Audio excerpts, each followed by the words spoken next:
Deus tem uma palavra urgente para a sua vida neste dia. Que bom que você está aqui. Eu oro e espero que você esteja bem. Se você puder, abra comigo a sua Bíblia para ouvir a palavra urgente de Deus para mim e para a sua vida neste dia. Abra sua Bíblia comigo em Marcos capítulo 16, versículo 14. Marcos 16, a partir do versículo 14, diz assim: Finalmente Jesus apareceu aos 11 quando estavam à mesa e censurou-lhes a incredulidade e a dureza de coração, porque não deram crédito aos que tinham visto ele ressuscitado. E disse-lhe: Vão por todo o mundo e preguem o evangelho a toda criatura. Quem crer e for batizado será salvo. Quem, porém, não crer será condenado. Esses sinais acompanharão aqueles que creem. Em meu nome expulsarão demônios, falarão novas línguas, pegarão em serpentes, e se beberem alguma coisa mortífera, não lhes fará mal nenhum. Se impuserem as mãos sobre os enfermos, eles ficarão curados. Feche teus olhos e vamos orar. Pai, nós agradecemos ao Senhor, Deus, pela sua palavra. Cremos que ela é viva e eficaz. E pedimos ao Senhor que nesse tempo, Senhor Deus, o Senhor fale conosco e nos desperte com essa palavra urgente vinda da sua parte para as nossas vidas. Em nome de Jesus. Amém. A palavra de hoje nos mostra que tanto para nós cristãos quanto para quem não é cristão ainda, é uma palavra urgente. E Deus nos chama a nos voltarmos para Ele com urgência. A igreja ela tem sido convencida sorrateiramente por ideologias, pensamentos, que a sua mensagem sobre Jesus não é mais urgente como era outrora. A igreja ela tem parado de pregar sobre salvação e sobre a necessidade de recebermos a Cristo como Senhor e Salvador de nossas vidas. Porque a igreja tem caído numa armadilha, na armadilha do engano. Uma delas é que não existe verdade absoluta. E aqui uma pergunta: se não existe verdade absoluta, como essa afirmação pode estar certa, que não existe verdade absoluta? É incoerente, não é verdade? Entenda, a igreja tem se perdido nessas mentiras e tem se feito e tem sido substituída por simplesmente ações sociais, locais de evento, de encontros, clubes. Essas coisas têm impedido com que a real missão da igreja seja cumprida, que é ser instrumento de salvação na vida das pessoas. Como cristãos, irmãos e irmãs, nós precisamos entender. Não são as ideologias que devem formar e ditar a nossa forma de viver ou as nossas prioridades, mas é a palavra de Deus. Para nós, a palavra de Deus é a verdade absoluta, sim, pois Jesus é o único caminho, a única verdade e a única vida, e ninguém vai ao Pai a não ser por Ele. Essa é a verdade absoluta do Evangelho. Não tem meio termo. Precisamos entender e voltar a esse anúncio que é urgente dos nossos dias, falarmos sobre a salvação que há em Cristo Jesus. A igreja ela tem entrado pouco a pouco, sem perceber, no CTI espiritual por causa de se entregar a esse tipo de pensamento. E aí tem sido gerado no seio da igreja incredulidade. E nesse texto nós vamos aprender aquilo que é urgente. Com urgência, o versículo 14 nos mostra que precisamos crer na palavra de Deus de forma urgente.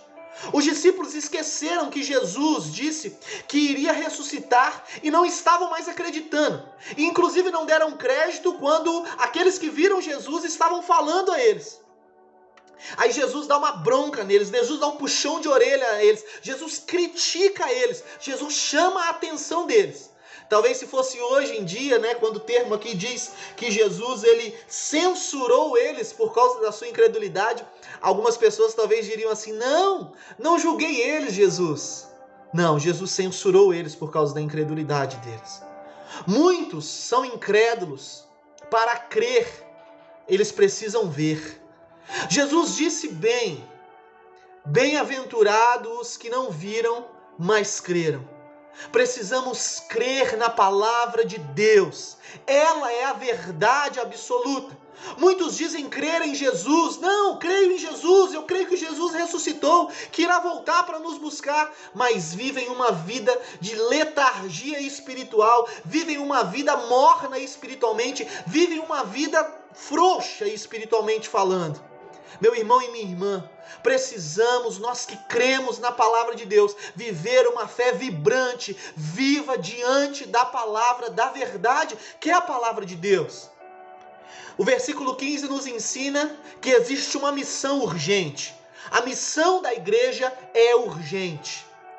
Quem tem uma fé vibrante e verdadeira, sabe da maior urgência do ser humano: salvação. A salvação dos perdidos por meio da pregação do Evangelho é a urgência da igreja dos nossos dias. Você, e não só o pastor, você tem uma missão urgente.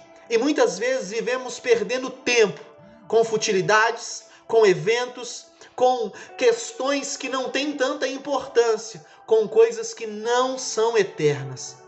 A palavra do Senhor nos ensina que nós somos chamados por Jesus a juntar tesouros nos céus e não nessa terra.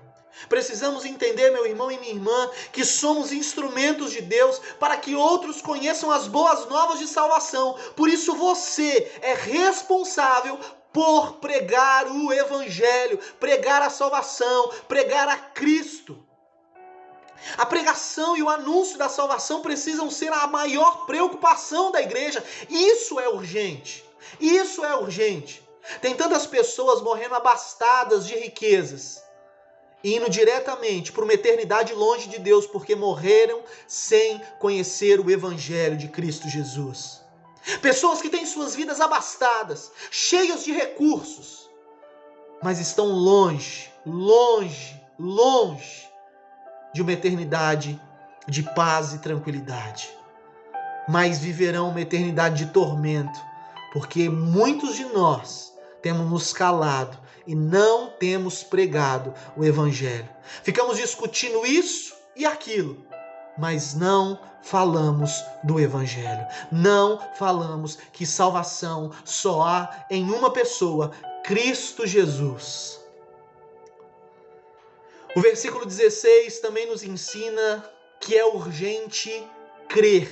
E você que não conhece Jesus e que me escuta, você precisa entender, é urgente crer. Quem crê, não em qualquer coisa, mas quem crê no Evangelho de Jesus, este é salvo. Mas o texto diz que quem não crê, esse será condenado. Não adianta ter um coração bonzinho diante das pessoas. Não adianta ser cuti-cuti, como as pessoas dizem. Ai, fulano é tão bonzinho. Não adianta. É preciso se arrepender de seus pecados. É preciso receber o sacrifício de Jesus. É preciso fazer parte da morte para fazer parte da ressurreição do Cristo vivo e ressurreto. Se não recebermos a Cristo, se não nos arrependermos dos nossos pecados, aquele que não crer será condenado. E hoje mesmo continuará ainda debaixo da ira de Deus, como diz João, capítulo 3, versículo 36, que diz o seguinte, João 3, versículo 36. Por isso, quem crê no Senhor Jesus tem a vida eterna. Quem se mantém rebelde contra o Filho, ou seja, não crê, não verá a vida, mas sobre ele permanece a ira de Deus. É preciso crer ou não? O batismo, meu irmão e minha irmã, não garante salvação a ninguém. O batismo é algo que vem depois que se crê. Porque primeiro cremos com o coração, declaramos com os nossos lábios e aí somos batizados. Mas o batismo também é importante. Porque o batismo somos nós assumindo um compromisso diante da comunidade. Estamos assumindo a responsabilidade de fazermos parte e de nos envolver com o corpo de Cristo. Então aquele que crê, não é só ser batizado, mas precisa crer. Sua vida será transformada e essa pessoa precisa, se estiver em vida e tiver a oportunidade de ser batizada e assumir a sua responsabilidade no corpo de Cristo, na igreja local. E o versículo 17 e 18 nos mostram algo também muito precioso. Que quando aceitamos o chamado urgente de Deus, Ele nos capacita para realizar a sua obra e ainda fazermos obras maiores. É isso mesmo. Deus, Ele não é um Deus só que nos chama por uma missão urgente, mas Ele é um Deus que também nos capacita diante da urgência que o mundo necessita de sua salvação. Em nome de Jesus, os versículos 17 e 18 nos ensinam que em nome de Jesus nós expulsaremos demônios, ou seja, as forças das trevas não podem paralisar o avanço da igreja do Senhor. Em nome de Jesus, podemos ter intimidade íntima com Deus, podemos falar em outras línguas, em línguas que só o Senhor nos entende, que é conhecida por muitos como línguas de anjos, que na verdade nós entendemos como uma forma de edificação própria diante de Deus. As pessoas à nossa volta não nos entendem, mas nós estamos sendo edificados no Senhor. A palavra do Senhor aqui também nos ensina que nós não precisamos temer as obras do maligno, pois maior é aquele que está em nós do que o que está no mundo. A igreja não precisa temer os entraves, não precisa temer as artimanhas, os levantes de Satanás, porque quando ele levanta diante da igreja do Senhor, que está firme, segura em Cristo Jesus, ele se levanta para poder cair, aleluia. E quando for vontade do Senhor, milagres acontecerão para a glória do nome de Jesus. Entenda uma coisa, milagres eles continuam acontecendo hoje, mas milagres eles são apenas consequência e são usados como instrumentos de Deus em uma igreja que anuncia com amor e fidelidade e com muito entusiasmo a salvação que há em Cristo Jesus. Concluo dizendo que nós, igreja, não podemos perder o entusiasmo de pregar as boas novas de salvação aos perdidos. Nosso chamado urgente é pregar, é anunciar, é proclamar o evangelho com fidelidade. Quem convence não somos nós, é o Espírito Santo. Você e eu precisamos anunciar e não nos cansar de anunciar, não nos cansar de amar, não nos cansar de testemunhar, não nos cansar de convidar pessoas para os cultos, para as reuniões de célula, para estarem participando, para entregarem suas vidas a Jesus, não nos cansarmos de testemunhar com nossas palavras, mas também com a nossa vida, que só Jesus pode salvar. Não podemos nos cansar. Existem muitas pessoas hoje desanimadas, tristes, cabisbaixas, e não testemunham mais o evangelho, não tem mais entusiasmo para convidar pessoas para as reuniões de celebração, para os cultos de celebração, para as reuniões de célula, porque acham que não faz sentido, não faz mais diferença. Ei, acorda, igreja, entenda algo, não podemos parar, precisamos ter entusiasmo, porque Cristo, Ele está às portas e Ele vai voltar para buscar a sua igreja santa e imaculada, lavada e remida no sangue de Jesus, aleluia. Então testemunhe, não se canse de proclamar, não canse de anunciar, declare e proclame que há salvação, não em nenhum outro, mas somente em Cristo Jesus, aleluia. Pregação e salvação em Cristo, isso é urgente de verdade. Vamos orar? Pai, em um mundo onde as pessoas fazem de coisas banais e fúteis a urgência de suas vidas, nós queremos voltar à realidade, Senhor, do que é de fato urgente para o Senhor, a nossa salvação e a salvação de pessoas. Pai amado, por isso, nos levanta como igreja, nos levanta, Deus, em nome de Jesus, para que possamos, Deus, ser de fato o sal da terra e a luz do mundo, sermos instrumentos de salvação aonde o Senhor nos plantou. Em nome de Jesus oramos e também pedimos que o Senhor desperte aqueles e aquelas que ainda não creem, para que se entreguem completamente ao Senhor. Em nome de Jesus. Eu espero que essa palavra tenha abençoado a sua vida, que você possa compartilhar com outras pessoas. E se você mora em Ribeirão das Neves, aqui embaixo tem os endereços das nossas igrejas e os horários de culto. Que Deus te abençoe.